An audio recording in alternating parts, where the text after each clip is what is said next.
left side or the right side, then it must be the FinSide. It ain't the left side or the right side. Solo D with another rendition of On the FinSide here as we discuss the Dolphins and Dallas Cowboys recent preseason game. Thank you for joining us on the FinSide. Please follow us on Facebook and on Twitter on the FinSide. Please email us your questions using the hashtag OTFS. Paul, I'll tell you what, I am sick and tired of preseason. I am waiting for it to end. How about you? You know, I like the preseason based on getting to see some individual performances from players that we may not get to see as often once the regular season kicks off, which I am excited for. But I don't like the preseason essentially because of the fact that we get so many people so down on the team when they started off 0-2 like they have, despite some good individual performances. A lot of that scoring came later on when most of the starters, if they played at all, weren't even in the game at that point. And you look at the 72 Dolphins. They played 6 preseason games, started out 0-2, finished their preseason 3-3, and went on to go undefeated. That final score, and I know we've talked about it before, it doesn't mean a damn thing. That they did. And looking back, in addition to that, too, just going back last year, I thought the Dolphins had a phenomenal preseason last year in all the situations where it mattered. It doesn't matter what their final record was, but I thought when things mattered and they got some starters out in the field that their team looked pretty good, and then they start the season and they're completely unready to play. Even if we go back a decade ago, Ricky Williams in 2002 looked like garbage in preseason and then goes on to lead the league in rushing. So it doesn't mean we shouldn't look at individual performances and analyze those and look at this and look at that. Otherwise, we wouldn't have a show here tonight. But it doesn't mean that it's 100% great or terrible at all times. So speaking of the preseason, one thing that we hope doesn't happen are injuries, but we did suffer one this week with center Mike Pouncey, who should be out, according to reports, for the Week 1 game against the Seattle Seahawks, with Anthony Steen, an undrafted free agent out of Alabama from a couple of years ago, has bounced around the league a little bit, taking his spot. Paul, how big is Mike Pouncey's loss going to be here if he's missed in the first week? And secondly, why isn't Craig Urbick or Jameel Douglas taking one of their spots? Yeah, it's pretty huge anytime you lose a Pro Bowl center like Pouncey, and especially given the fact that everything behind Pouncey is a question mark. It's Jameel Douglas, got his first action at center last season and looked spotty at best during his time there. And Steen's a giant question mark. He played guard at Alabama. And Urbick, well, I'm not sure why he's not getting some time, but it's scary because you're going up against a very good defense up in Seattle, and you've got the leader and anchor of your line out potentially. So lots of still to find out on this, but I'm going to be watching this one closely because I thought Miami would finally have a game for the first time in about a season and a half when they had all 5 starters healthy before Week 1 this season. And we're already going down here 2 games into the preseason. Yeah, it's a big loss, especially when you consider Seattle's defensive line. Now you have Anthony Steen, who's never started an NFL game, giving snaps to Ryan Tannehill. So we'll see. Up to this point, I will give Steen this. He has played well in practice and in the preseason games. I thought he was the best interior lineman out of those 3 with Jameel Douglas and with Craig Urbick. So I like that Adam Gase has created this environment where the best players really do play. I agree with you there, but one thing I will say, too, is it's got to make it a little harder even because Steen needs to build chemistry with the guys on either side of him. And who's going to be on either side of him? Is it going to be Dallas Thomas? Is it going to be Jermon Bushrod? Is it going to be Laramie Tunsil? Is it going to be Billy Turner? We're kind of in this tune-in next week mode with that, and that needs to get resolved because this is a young kid playing out of position, starting his first NFL game, as you pointed out, and essentially he doesn't even know who he's playing next to. So how's he supposed to build chemistry there? It's really important that Steen does get as many snaps as possible and as many snaps as possible with the starting unit. Paul, moving forward, what I'm looking to see is a starting 5 of this heading into week 1 or week 2 against New England. Now that we talk about the line, Brandon Albert, Laramie Tunsil, Anthony Steen, Billy Turner, and Juwan James. I'm looking at those 5 as our starting guys. And if now is the time in the preseason where the Dolphins need to build some cohesion, like you alluded to, heading into that first week. Yeah, and by all reports, it sounds like Laramie Tunsil's back out of the starting lineup on the initial depth chart for the Atlanta game this week. So I'll just go with that. It's a stupid thing to do. There's no easy way to say it. It is stupid. It's not, well, no, it's stupid. I mean, what do you have to see with Dallas Thomas that you haven't seen already? I understand that you can't overwhelm a rookie too much, but Laramie Tunsil I've seen go out there in 2 games and play heads and shoulders above every other left guard. We're not asking the guy to move worlds. Go out there, play left guard, get the job done. At this point in the preseason, it shouldn't be much of a conversation even at this point. Dallas Thomas is terrible. Laramie Tunsil may be a little bit raw, but he's got to get his snaps. Yeah, I will give Dallas Thomas credit for just this. Pass protection-wise, I think Laramie Tunsil is head and shoulders and chest and torso above Dallas Thomas right now. Dallas Thomas is not a great pass protector at left guard at any position you put him in. Not a great pass protector. I think at this point in time, but I think the growth will take him beyond him, I actually think Dallas Thomas is a slightly better run blocker, at least given what we saw in the game on Friday. Yeah, Dallas Thomas has the experience. He may be a better run blocker, but I'll tell you what, you take a look at Ryan Tannehill's touchdown pass to Kenny Stills in this past game. You will see Laramie Tunsil absolutely destroy the guy ahead of him, create a clean pocket, and give Ryan Tannehill a lot of time to throw, and he drills it in there. Dallas Thomas is getting pushed back every time he's on the field in pass protection, and that's what has to stop. I'm willing to take some growing pains with Laramie Tunsil in the run game, but you've got to get this kid out on the field. Otherwise, screw it. Take him out of the left guard position completely and have him focus on succeeding Brandon Albert next year. You're listening to On the FinSide. Follow us on Facebook and on Twitter. Paul, what else stuck out to you during this game? Now, I've got a few different things. I'm going to actually dive right into probably what you're going to know, obviously, is my first good player from this game, good performance-wise, because it really stuck out to me a step in Ryan Tannehill's growth in this game. Now, we've seen the past 4 years where Tannehill gets on the run, gets out of that thinking mode, and gets into read and react mode, and does well. But then when he's standing there in the pocket with a clean pocket, he takes too long to make a decision, or he overthinks things and misses his throws. He's less accurate standing still than he is sprinting away from somebody over the past few years. This game marks the very first time I've seen Tannehill stand there in a clean pocket, make his reads, and make his throws. Now, it's a very small sample size, but it's something I haven't seen from him before, which was being comfortable and making those throws in that situation, which is a very good thing to see because that really brings him up to that next step, if that's the case. I hope it is. We'll probably see a little more this Thursday, but I really liked what I saw of Tannehill. He made some beautiful, precise throws, and they were made from the pocket, which is something we haven't seen before. I completely agree. And looking at the game as well, Tannehill was 12 for 20 in this game for 162 yards. He had 5 dropped passes in this game, 4 of which were in the end zone. Doesn't mean all of them were, right wide open in their hands, but you had Jarvis Landry drop 2 passes. You had Devontae Parker drop a pass in the end zone. You had Jordan Cameron drop a no-brain touchdown in the end zone. And Jarvis Landry also dropped another one that was a short pass. So out of those passes, Paul, you've got 17 out of 20 that were completed. So if this is a sign of things to come, then I like it. And when you look at the 55-yard pass to Kenny Stills, on that play embodied everything I wanted to see Ryan Tannehill do for the last 4 years. He throws well on the run. He throws well on play action.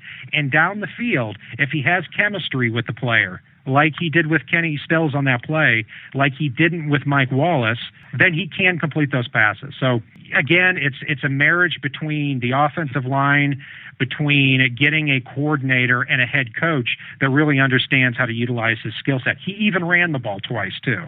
Yeah, and one thing I'll say, too, in addition to those 4 or 5 pass drops in the end zone, I think it's 4, actually, so I'm thinking of the 5th one right now. One thing that I drove me insane on that 55-yard bomb to Kenny Stills. Pass was beautiful, hit Stills in stride. I really, really, really wish Stills could have kept his feet in bounds and just streaked up the sideline there because it was there. And, I'm not going to knock him for making that 55-yard reception, but that's the only thing I wish differently. I mean, there were a lot of touchdowns that Tannehill didn't get that were there, that he put the ball where it needed to be, and the receivers didn't live up to it for him. So, yeah, we won't even get into Jordan Cameron's drop because that was the most egregious one for me.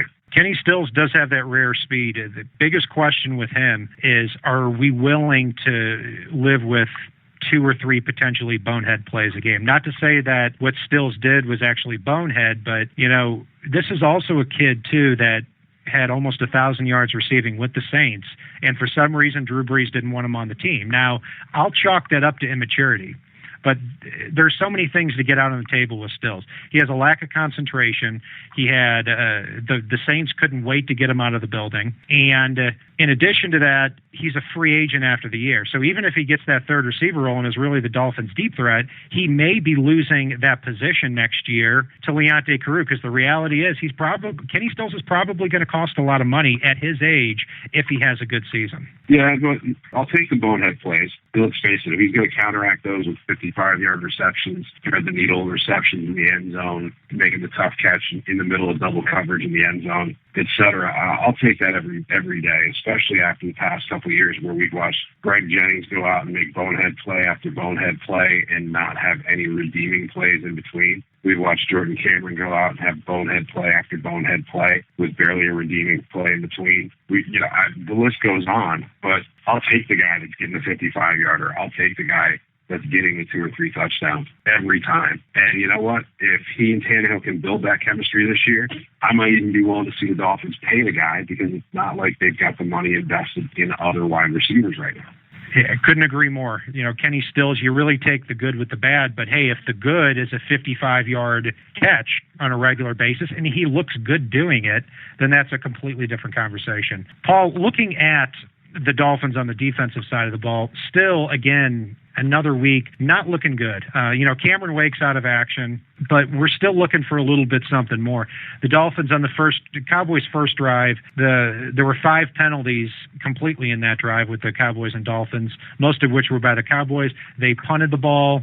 Second drive, they get it back, march right down the field, 72 yards. Des Bryant catches an 18-yard pass in front of Culliver. Then Sammy Morse basically gashes the Dolphins all the way down the field. It's hard to make something of how a complete defense is doing during preseason, but it seems like the Dolphins are continuing to get gashed like they were last year. It just looks all too familiar. Yeah, the missed tackles is probably the biggest thing for me, along with, like you said, the bonehead penalties. Hopefully the bonehead penalties get cleaned up. Hopefully we see the true starters out there a little bit more this coming Thursday, and we see a little more cohesion there. We've got Kiko Alonso missing some tackles right now, but let's face it, the guy's barely played in the past 2 years. He's got some rust to knock off. I'm okay with that for now. I'll put a pin in that, and if we get to week 1 and he's still whipping like crazy and there's no improvement, that's when I'm going to get really worried. They've been rotating in so many backups so early that it's hard to tell. I thought Tony Lippett actually looked pretty good. Going back, if you look at his stat line, Bobby McCain probably looked terrible. But when I watched him throughout the game, he actually didn't do so bad. That one long bomb that, what's his face there, 19 for the Cowboys caught. Bryce Butler. He had perfect coverage. Thank you, Bryce. He had perfect coverage there. And the ball was just in such a ridiculously beautiful spot that, Dan Marino always said the perfect pass beats perfect coverage every time. We just saw an example of it. Granted, the Cowboys got it out of their backup quarterback, but let's face it, he torched the Rams as well, who have a pretty good defense. So I don't have a problem with some of the individual performances right now. But if they don't get warmed up soon, get rid of some of the dumb penalties, then it's going to really be a problem, and they need to work on their tackling a little bit more, because they're definitely showing their rust out there. Dak Prescott, I'll tell you what, he, stats aside, looks like he belongs. Gets the ball out of his hands quickly. Was incredibly productive in Mississippi State too. If he weren't a kid that was smaller, has that Russell Wilson type of size, and he, is also someone who got into some trouble, had a DWI before the season started, I think you'd be looking at a first-round pick instead of a fourth-round pick. And the Dolphins started to see that, especially at this point in the preseason. Yeah, Tony Lippett and Bobby McCain, I think, have skills to be molded. McCain did let up a lot of plays here, and I keep going back to with Bobby McCain. I'm not sure if this kid has the size and speed combination to pull it off over the long term. To me, you either have to be a big boundary corner who can man that position on the outside, or you have to be really strong and really stocky at that third cornerback spot in the slot. I have questions about whether or not Bobby McCain can do either. Lippett has size. He has some bite to him. That pass interference penalty on Des Bryant in the first drive was pretty blatant, but at least he was physical, and everything else in terms of pass interference can be learned through technique. So I at least like to see some bite out of Tony Lippett at this stage in the game. But, the Dolphins at the cornerback spot, Xavier Howard, Chris Culliver, to me, you got to get them back quickly. Need some more athleticism out on the field. Paul, looking at the Dolphins in general, individual performances that we keep talking about, 3 players that really impressed you during this game. I already covered Ryan Tannehill. He definitely impressed me, and I'm very, very encouraged by what I saw of him. And he did well with a lot of time, which we also haven't seen in the past. But it's hard to pick out any individual lineman. Now, one guy I will bring up is, in addition to Tannehill, and his name is suddenly on everybody's lips around Dolphin Town, is your boy, the guy you want to get the T-shirt for, Isaiah Pete. I think that you got Pete on hashtag is going to get bigger and bigger and bigger if he keeps peeing on people like he has been. So I've got to give the guy credit. He got in with the ones a little bit and didn't seem to skip a beat. Didn't look any different than he did against the threes. And especially given the fact that Arian Foster didn't look good in his very, very, very limited action. And Jay Ajayi, well, let's face it, he didn't really have room to run, but he didn't look super stellar. So the fact that Pete was able to come in and make something happen has everybody just drooling over the kid right now, and rightly so. He's finally showing the form that everybody thought he would have coming out of college. For the third guy, I got to give it to Kenny Stills. He was a question mark a little bit coming into this year. A high ceiling, a lot of questions, and he stepped up in a preseason game as a veteran and handled his business. 3 catches, and they were, 55-yard bomb and 2 beautiful plays in the end zone. What a sliding catch on a beautifully threaded pass to him. The second one being in the middle of double coverage there. I've got to give it to him. He had one hell of a game, and with everybody else dropping balls, he took the receiving on his shoulders and did what he could. I'll never fault the guy for that, and I'll give him credit there. He sure did. It'll be interesting to see what Kenny Stills, if he maintains that consistency here throughout the year. Yeah, again, as we always do, the 3 guys that you had mentioned really jumped out to me as well. I'll take 3 different players. Number 1, Andre Branch. Now, a lot of people are going to look at him and say, well, he had a 15-yard late hit penalty that actually negated Issa Abdul Qudus's interception. But throughout the rest of the game, I'm looking for glimpses. And I looked at Andre Branch going up against Cowboys left tackle Chaz Green throughout the game. I thought he was creating havoc just about on every play. He's big, 6'4", 6'5", 285 pounds. He looks the part. I think this is a player that, as long as we can hone him together, that he's going to be a big factor in this season for us. Laramie Tunsil, again, I look at a player, he didn't hit every block. Again, on run blocking, he wasn't the greatest in terms of hitting his blocks and in terms of going across the line and picking up the linebacker, and he did have a penalty too. But I watch him in the first quarter and a half, and his ability to create that clean pocket with Brandon Albert on the left side is going to make a ton of difference. You have Dallas Thomas, otherwise, who is going to start at left guard for you and is going to get pushed back into the quarterback like he has for the last 3 years. And finally, like we alluded to earlier, Anthony Steen, the center. I watch him, and he's a little bit undersized, but smart. He's up to the challenge as a former Alabama Crimson Tide member under Nick Saban's guidance and leadership, and I think he is ready to take that step up. Can he hold up against 350-pound nose tackles? I don't know. We'll see. But even if not, we're only expecting him to play 1 or 2 weeks at the beginning of the season. Hopefully he's up to the challenge. We'll see if that's the case. But I'll tell you this, I feel better about our interior line with Steen and Tunsil than I did with, maybe a Craig Urbick and a Dallas Thomas before Mike Pouncey got hurt. Paul, who are 3 players that stuck out at you for the Dolphins for bad reasons? Who stuck out for bad reasons? I think first and foremost, we're going to have to go with Big Jordan Cameron. I know I keep beating this guy up every week, but he keeps proving me right, unfortunately, and I'm desperate for him to prove me wrong. He didn't get many opportunities in this game, didn't really provide many opportunities in this game. And let's face it, he was going up against a first-round pick in Byron Jones out of UConn. which I got to throw the UConn bit in there. And he had separation, goal line play, hit right in the breadbasket with the ball, like perfectly placed. One of those movie ones where you see the quarterback flash back to his time on the farm where he was throwing to the dummy and he was hitting it right in the numbers every time, and inexplicably just drops it, just flat out drops it. And if you're going to be an NFL caliber tight end, whether you're a seam threat tight end or not, you make your money in that red zone, making the difficult catches, let alone the piecemeal backyard toss catches like he missed on that play. And that's just, for me, completely pissed me off. I mean, at least Jarvis Landry, he was in difficult coverage.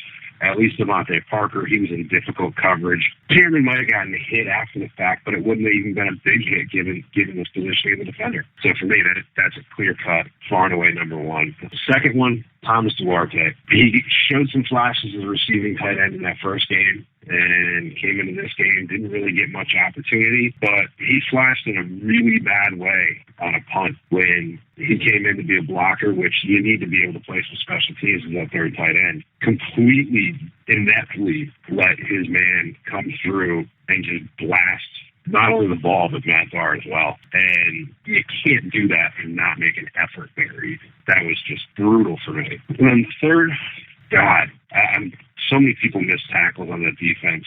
But I'm going to have to go with Leonte Carroo, actually, just because I expected to see a lot out of him in this game after not seeing anything in the first game. And he just seemed invisible again. And that worries me because this is a guy who's a leader, hell of a receiver, supposedly a Jarvis Landry clone, and he's invisible, which Lord knows Jarvis Landry's not invisible. You can't really be a clone and be invisible. So those are my three for me that stood out.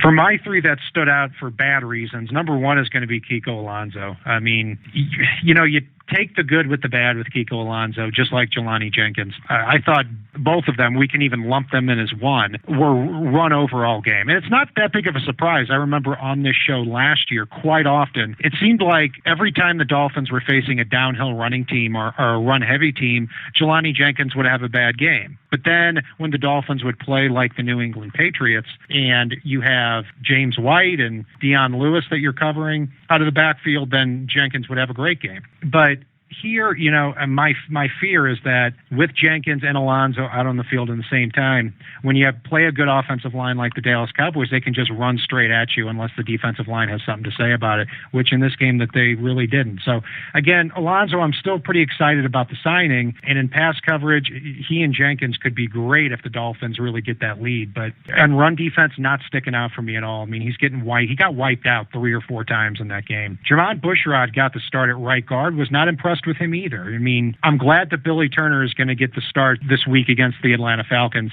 He needs to stay there. Stop moving him to right tackle, left tackle, unless you're just really trying to create some versatility as well. He plays best in the phone booth and needs to stay there, and the Dolphins need to keep him there to preserve some continuity.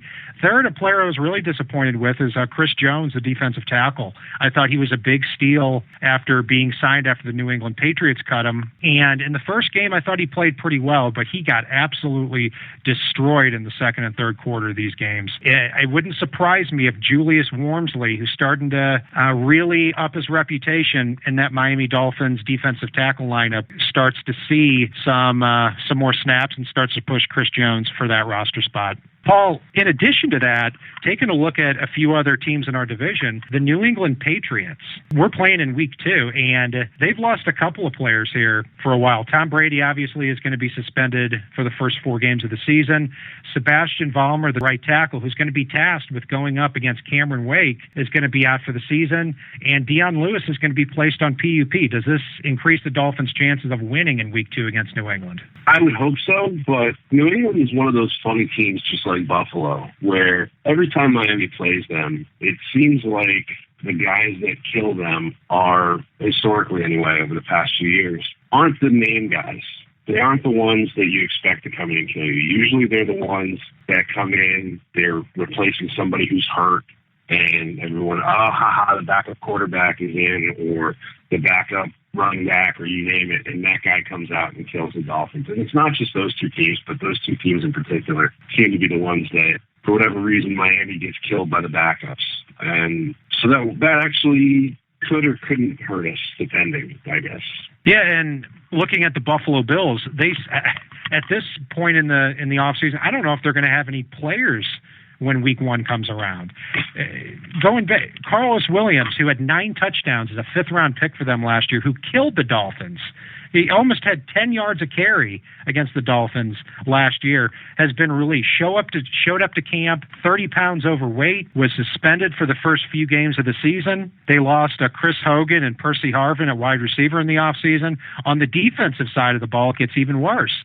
Marcel Darius, who got one of the richest contracts for a defensive player in NFL history, again suspended for 4 games. Shaq Lawson, their 1st-round pick, is expected to be out at least till October. Reggie Ragland, a player I know you love, Paul, heading up into the draft in the 2nd round, is now going to spend the rest of the season on injured reserve. Do you think the Bills are going to what do you think? I mean, do you think the Bills are in trouble here when the season starts? I definitely will say I hope nobody asks me about their roster off the top of my head, because the way that they're going right now, I may not know who some of the players are right off the bat. It's going to start feeling like, I don't know if you ever saw the movie The Replacement, but it's going to start feeling like they're going to be calling on Shane Falco to come in and start because everybody's gone. And I can't get over the fact that they released what's-his-face at running back. I mean, how big of a dick do you have to be for Rex Ryan to just kind of go, you know what, I don't have time for you. Get out of here. I've never seen it. That's like Marvin Lewis having an issue with somebody for having a rap sheet. I mean, you don't expect it at all. And to see it happen up there, especially given the fact that they've got so many injuries and suspensions and you name it, it's a damn clown show. And, they might as well put a big top over that crappy stadium that they've got up there. And to make matters worse, the player who's going to replace him, Carlos Williams, as the Bills' backup running back behind Shady McCoy, is none other than Mike Gillislee, former Miami Dolphins 5th-string running back. He did play pretty well for the Bills, though. I'll give him that toward the end of the year in relief duty. I wish him the worst. I wish them all the worst. So that'll do it for our segment on the Dallas Cowboys. What really stuck out: 3 players for good, 3 players for bad, and what's going on in the division. Follow us on the FinSide on Facebook and Twitter. It ain't the left side or the right side, then it must be the FinSide. It ain't the left side or the right side, then it must be the FinSide. Listen, Dolphins fans across the land all tuning in to see what Brian, Cat, and Paul about to do again. We rep our team, you can't change, stop, or ruin it. All we need is to figure what to do to win. Fins Radio, live and direct. Win or lose, we're showing up for every contest. No puppet talk, it's all raw and unfiltered. Voice of the fans when the season looks peculiar. Rockin' apple orange over here, then you familiar. Every week they coming through our speakers to fulfill the crave we have to hear about our team and all the latest news. Vets the rookies trying to make the team, paying dues. Current players and alumni interviews. City to city, state to state, follow the moves. Call the hotline, Dolphins talk set to go. Best sports team and show all across the globe. It ain't the left side or the right side, then it must be the FinSide. It ain't the left side or the